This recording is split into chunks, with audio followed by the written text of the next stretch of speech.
a nuestro alrededor que está surgiendo lo que se llama un gran avivamiento.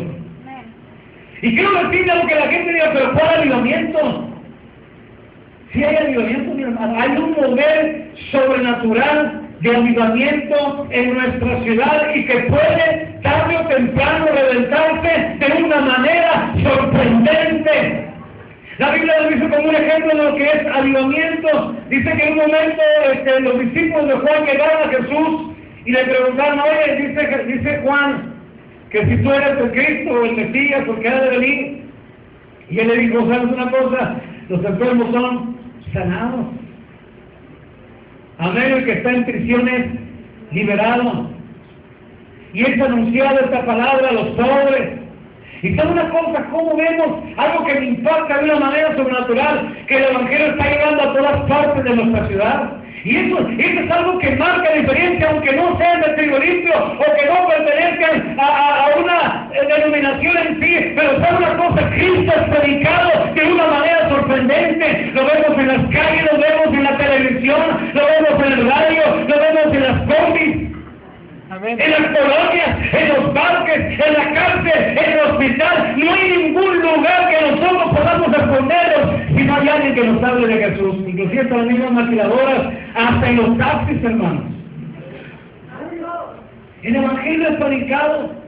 Y quiero decirle, en el mundo espiritual, fíjense bien, si no lo entendemos, esta área que le voy a decir, en el mundo espiritual los demonios tienen miedo cuando la iglesia reconoce qué es lo que representa en la ciudad.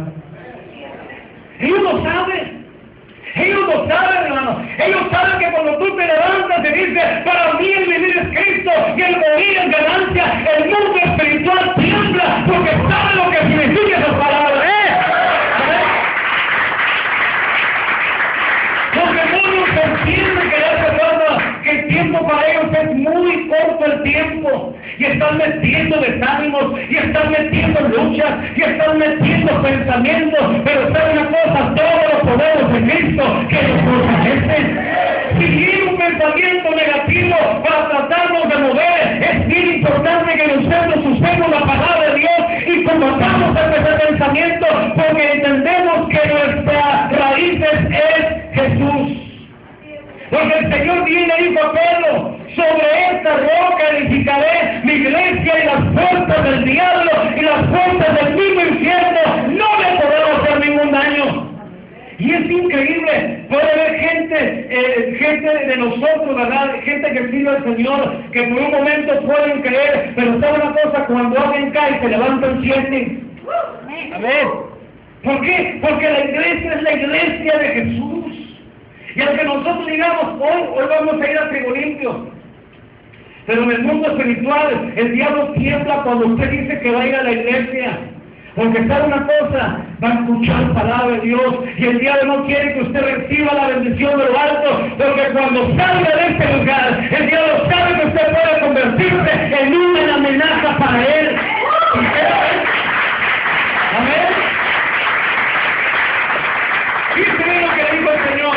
Y las puertas de la muerte no van a prevalecer contra ella, porque te he dado las llaves del reino, y todo lo que tú haces todo lo que tú haces en la tierra será atado en los cielos, y todo lo que desates en la tierra quedará desatado en los cielos. O sea, hay un poder sobrenatural que nosotros representamos.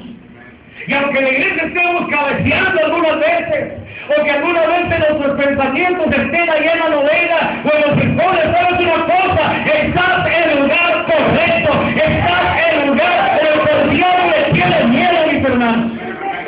Exactamente, ¿por qué? Porque cuando el pueblo se une, cuando el pueblo se reúne, mis hermanos, hay un mover sobrenatural de Dios de una manera increíble. Entendemos que el diablo no le tiene miedo al edificio. El diablo le tiene miedo a lo que está dentro del edificio, que son las almas, que es de usted. Y sabe una cosa, es bien tremendo. Yo he hecho esta en prácticas, en pequeñez, de lo que significa unidad entre ambos. Por decir, ahí en la casa hemos ganado muchas batallas en unidad.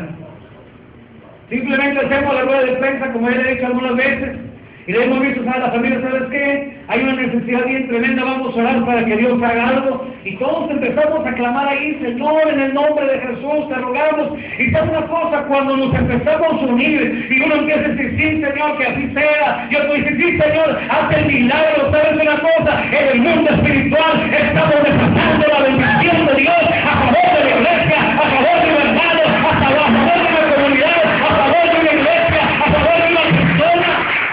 Porque Dios le dijo al Señor, a ti te daré las llaves del reino. Y sabes una cosa, nosotros no tenemos que tener miedo de la vida que estamos nosotros viviendo. ¿Por qué razón? Porque representamos la novia de Cristo aquí en la tierra. Y el diablo sabe.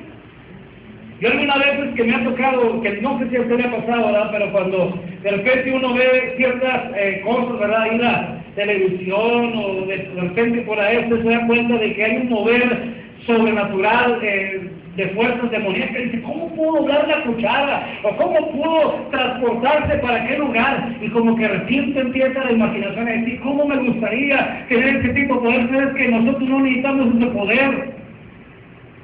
¿Y saben por qué razón? No lo necesitamos, ¿por qué? Porque Dios no es un Dios de fantasía, Dios es un Dios de realidad. La palabra de Dios dice que cuando Jesucristo vino a esta tierra, Él no vino sinceramente a tener a las personas, ¿cómo se llama? El entretenimiento. Jesús vino a salvar al hombre de sus pecados. Y eso es importante. Cuando nosotros reconocemos que somos salvos, es el mejor regalo que podemos tener de parte de Dios. ¿Cuánto palabra de Cristo? Es el mejor regalo. Porque sabes una cosa, hay personas que no podían cambiar de ninguna manera, y los que prometían a la Virgen, le prometían a sus padres, o ellos mismos trataban de tener la fuerza de voluntad para poder dejar un vicio, y entre más dejabas, más te habitaban. Pero en el momento que tú pasaste y le dijiste a Jesús, Señor, te reconozco como Señor y Salvador, abre las puertas de mi vida, y aquí estaba alguien orando por ti. Se cumple un pasaje en Escritura que dice que Dios escucha la oración del justo. Porque a diario la puede decir, Señor, tócalo, transfórmalo, Señor, haz un milagro en la vida de esta joven, de esta persona, y automáticamente las cadenas son caídas de sus manos, y el yugo desaparecido por